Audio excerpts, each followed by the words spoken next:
நம்ம family filters கூடுவாஞ்சேரியில குறைந்த விலையில ஸ்பேஷியஸான வீட்டு மனைகளை வழங்கிட்டு வராங்க. மிஸ் பண்ணிடாதீங்க.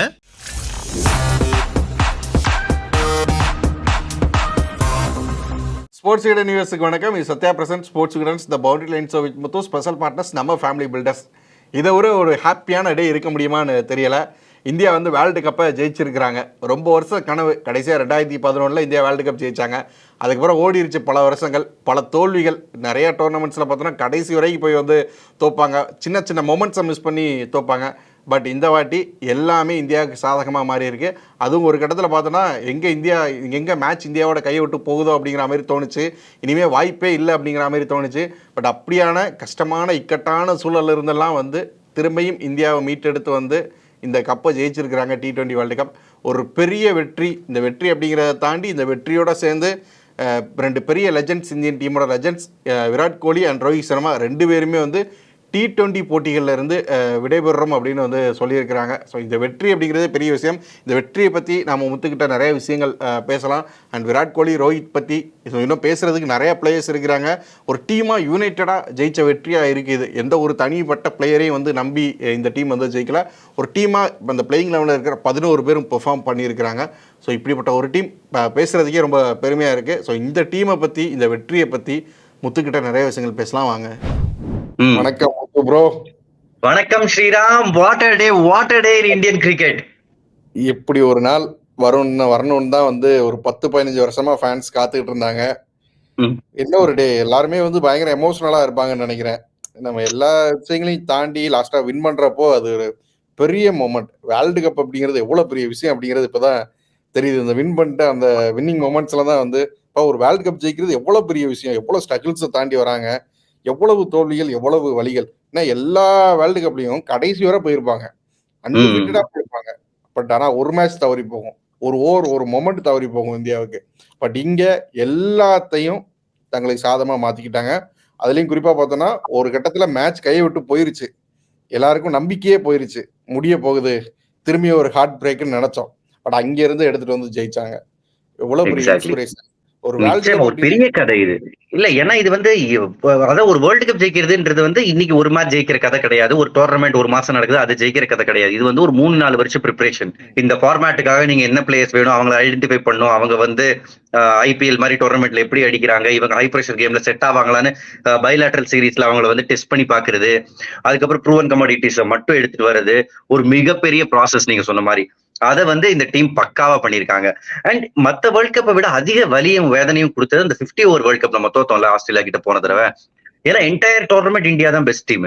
இப்ப அதே கண்டிஷன்ஸ்ல அதே ஆஸ்திரேலியன் டீம் இன்னும் ஒரு 10 மேட்ச் விளையாட சொல்லியிருந்தா கூட இந்தியாவில் அநேகமா 8 மேட்ச் ஜெயிச்சிருப்பாங்க. பட் அந்த பர்டிகுலர் டே ஆஃப் டேயா இருந்துச்சு டீம் இந்தியாவுக்கு. அதனாலதான் இந்த வெற்றியோட ருசி இன்னும் அதிகமா இருக்கு. எவ்வளவு பெரிய மேட்ச். நம்ம வழக்கமா பேட்டிங் பவுலிங் எல்லாம் பேசுவோம், தாட்டி அதெல்லாம் விட்டுறலாம். பட் மொமெண்ட்ஸா பார்த்தோன்னா எவ்வளவு மொமெண்ட்ஸ் இருந்துச்சு. விராட் கோலி பத்தி பேசிக்கிட்டே இருந்தோம், ஒவ்வொரு வீடியோலையும் நான் கேள்வி கேட்டுக்கிட்டே இருந்தேன். பட் ஃபைனல்ல இருந்தீங்க. எனக்கு தெரியும் இந்த மேட்ச் மட்டும் இந்தியா கைவசம் போகல. கடைசியில நீங்க என்ன கேள்வி கேட்டிருப்பீங்கன்றது எனக்கு தெரியும்.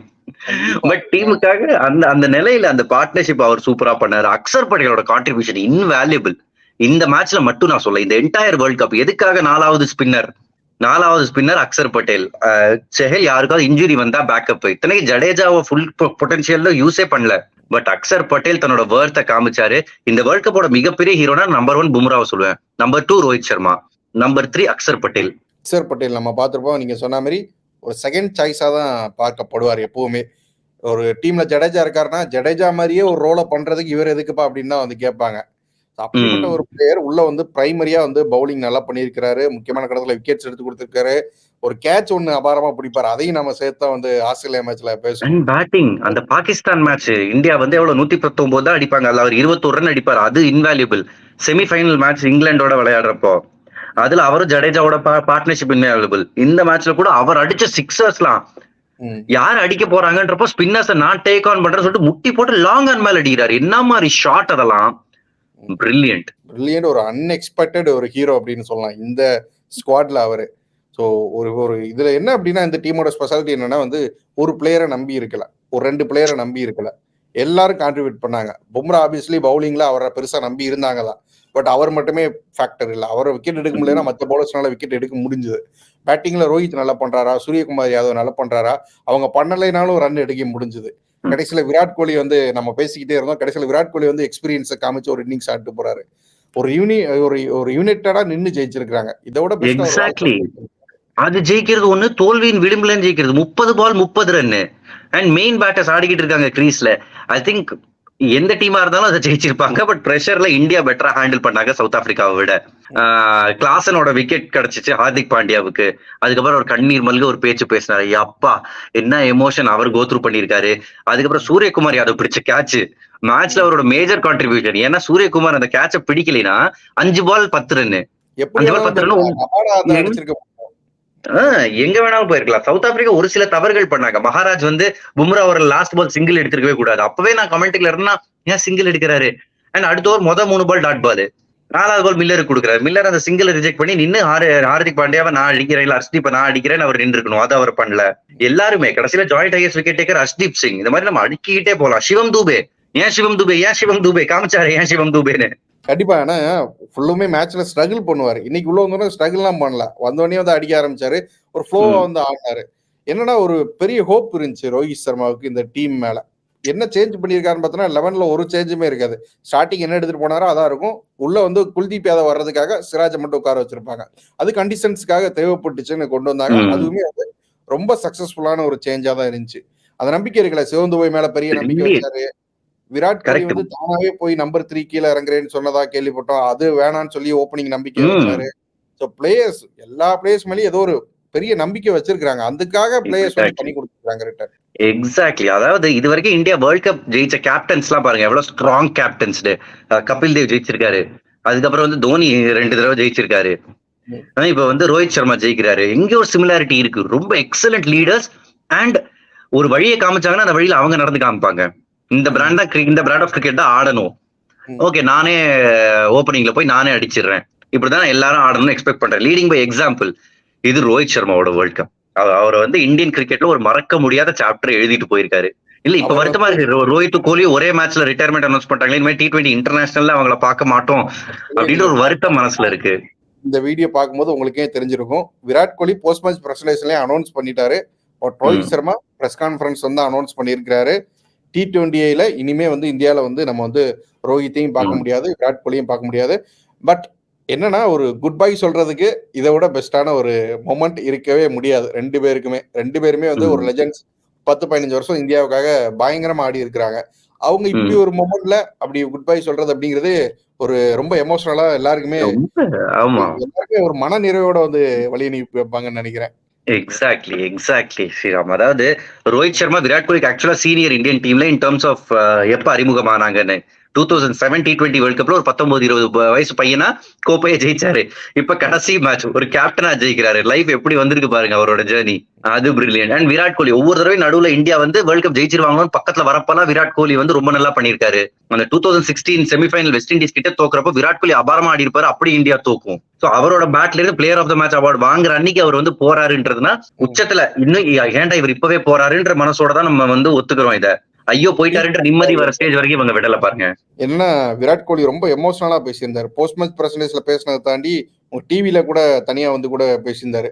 என்னோட ஈகோ, நான் அவ்வளவு பெரியவன் அப்படிங்கறதெல்லாம் தூக்கி ஓரமா வச்சுட்டு இந்த கேமுக்காக என்ன கொடுக்கும் போது 100% என்னோட எஃபர்ட் போடும்போது தான் அந்த காட் வந்து எனக்கு வந்து ஒரு கருணையை கொடுக்குறாரு, என்னால ஆட முடியுது. அது ரொம்ப ஒரு நல்ல ஸ்பீச்சா இருந்துச்சு. அவ்வளவு பெரிய பிளேயர் தன்னோட எல்லா இமேஜையும் தூக்கி ஓரமா வச்சுட்டு, தன்னோட ஈகோ எல்லாம் தூக்கி ஓரமா வச்சுட்டு கேமுக்காக நான் சரண்டர் ஆகி நிக்கிறேன், தலை குனிஞ்சு இந்த கேமை நான் தலை வணங்குறேன், அப்போ அந்த கேம் எனக்கு ஒண்ணு திரும்ப கொடுக்கும், அதுதான் இது அப்படின்னு சொல்லி இருக்கிறாரு. ரொம்ப ரொம்ப நல்ல ஸ்பீச் இல்ல இது. What beautiful words. எப்பவுமே அவர் இந்த மாதிரி இன்ஸ்பைரிங்கா பேசுவார். ஏன்னா அவரோட ஸ்டேச்சருக்கு அது எல்லாமே இவர் ஈஸியா கிடைச்சிரும்னு நம்ம எல்லாரும் நினைச்சுக்கிட்டு இருப்போம். பட் அதுக்காக அவர் பண்ற தியாகங்கள், அவரோட ஒர்க் எத்திக். ஏன்னா ஜஸ்ட் மேட்சுக்கு வந்து ரன் அடிக்கிற பிளேயர் கிடையாது. அதுக்கு முன்னாடி ப்ரிப்பரேஷன், நடுவில் ஒரு ஆப்ஷனல் ட்ரைனிங் இருக்கும் செமிஃபைனலுக்கு முன்னாடி. அவர் வந்து அதிக நேரம் பேட்டிங் ஆடிக்கிட்டு இருந்தாரு. சோ அவருக்கு ரன் அடிக்கணும்ன்ற வெறி இருந்துச்சு. இந்த பர்டிகுலர் கேம் காமிச்சாருங்க கிளாஸ். ஒரு அண்டர் பிரஷர் சிச்சுவேஷன்ல ஏன் தான் பெஸ்ட்னு விராட் கோலி காமிச்சாரு. அப்புறம் இன்னொரு கிரிட்டிசிசம் அவர் மேல இருந்துகிட்டே இருக்கும். டிராஃபி இல்லாதவர் அப்படின்னு சொல்லுவாங்க. விஷயம் ஒரு கேப்டனா இருக்கும்போது டிராஃபி கிடைக்கல. பட் அவரால் ஒரு டிராஃபி இப்போ இந்தியாவுக்கு கிடைச்சிருக்கு.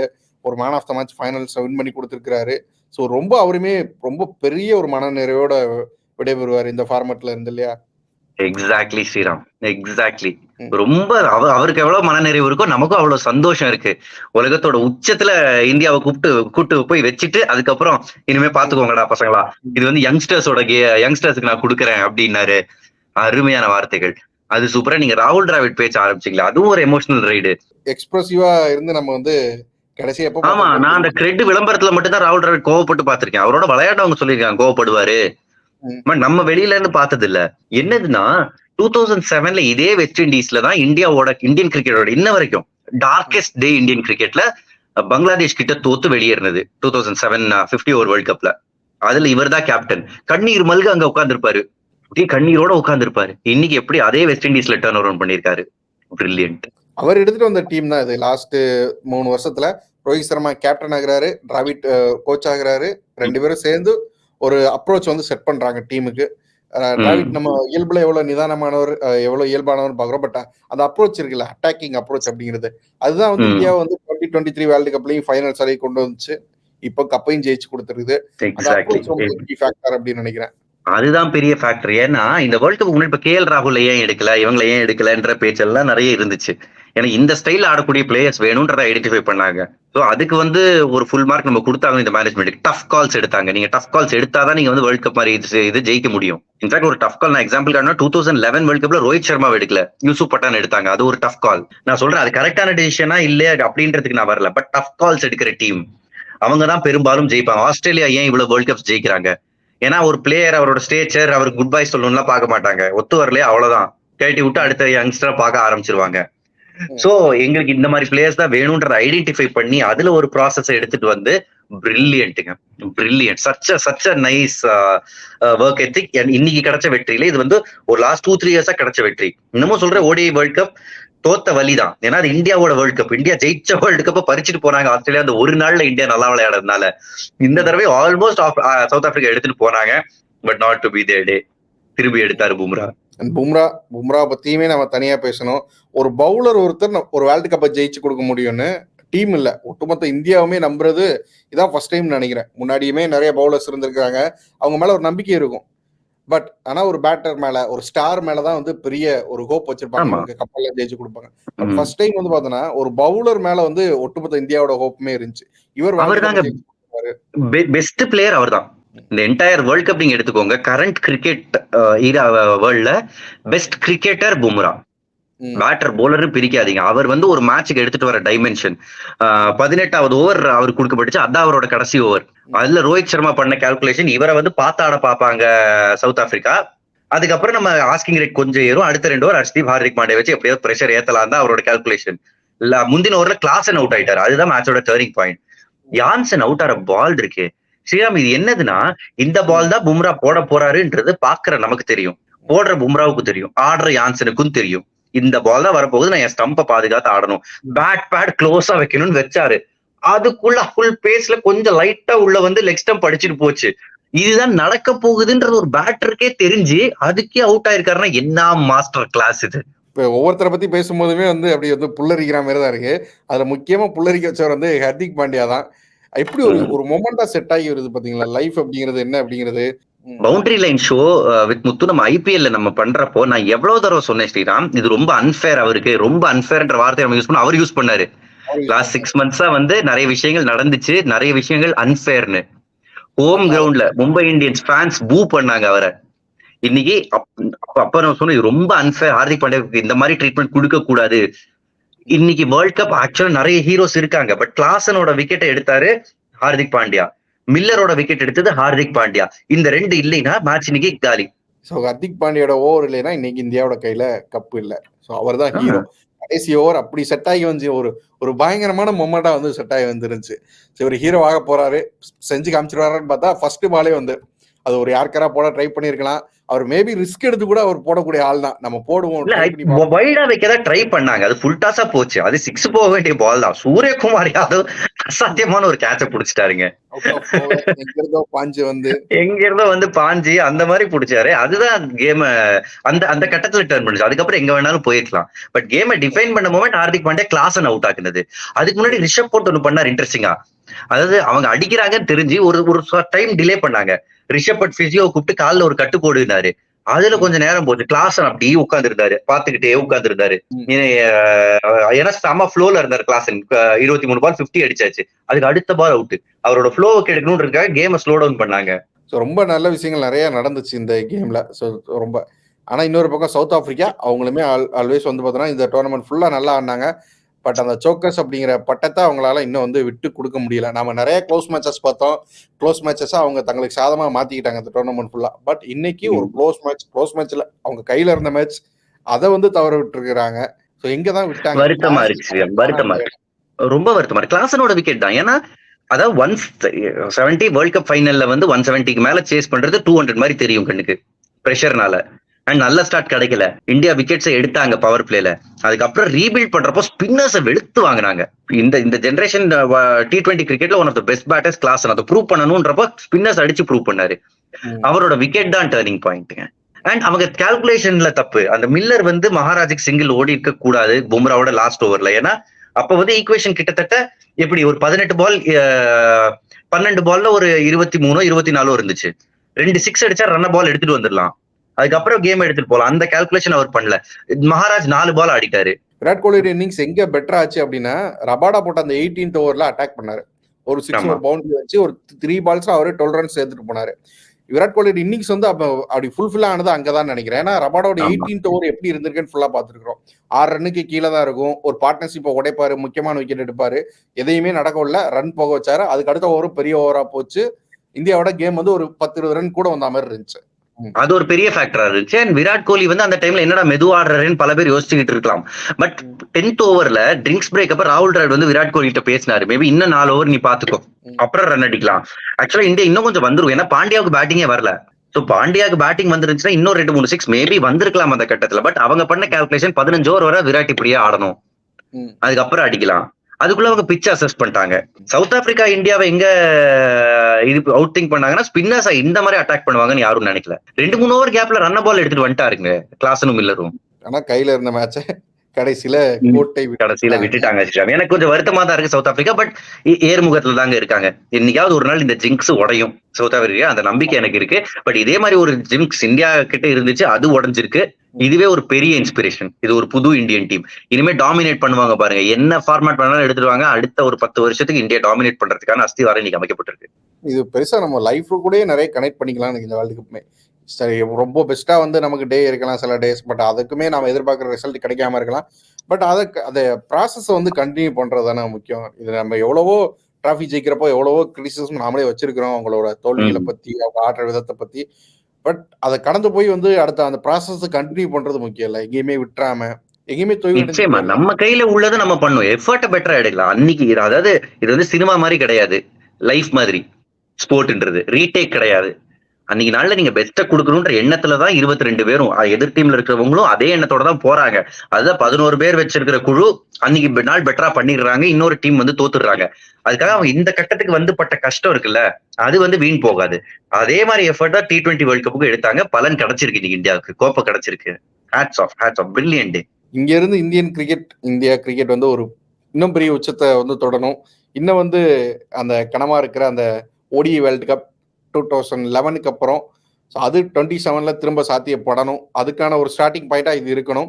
இனிமே நிறைய கொஸ்டின்ஸ் இருக்கு இந்த வெற்றிக்கு அப்புறம். விராட் கோலி, ரோஹித் வந்து ரிட்டையர் ஆகுறாங்க அப்படிங்கிறப்போ அடுத்த கேப்டன் யாருன்னு கொஸ்டின் இருக்கலாம். டீம் எப்படி லீட் ஆகி போக போகுது, புது கோச் வரப்போ, அதெல்லாம் பேசுறதுக்கு இது நேரமும் இல்லை. நம்ம வந்து பொறுமையாவே வந்து பேசலாம்.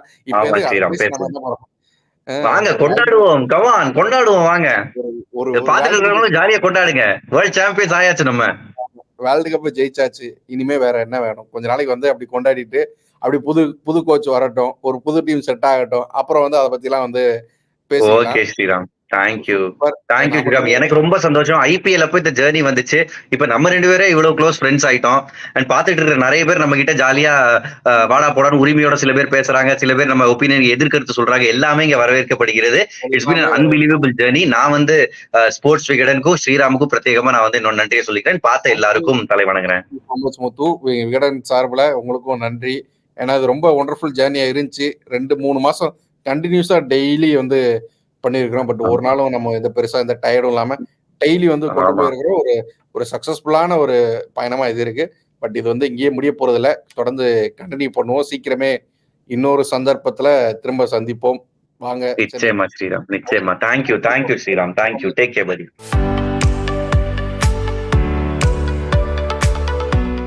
நம்ம நம்பிக்கைக்குரிய நம்ம ஃபேமிலி பில்டர்ஸ் கூடுவாஞ்சேரி பண்டூர் ஏரியாவுல நீங்க எதிர்பார்க்காத விலையில ஸ்பேஷியஸான வீட்டு மனைகளை வழங்கிட்டு வராங்க. மிஸ் பண்ணிடாதீங்க.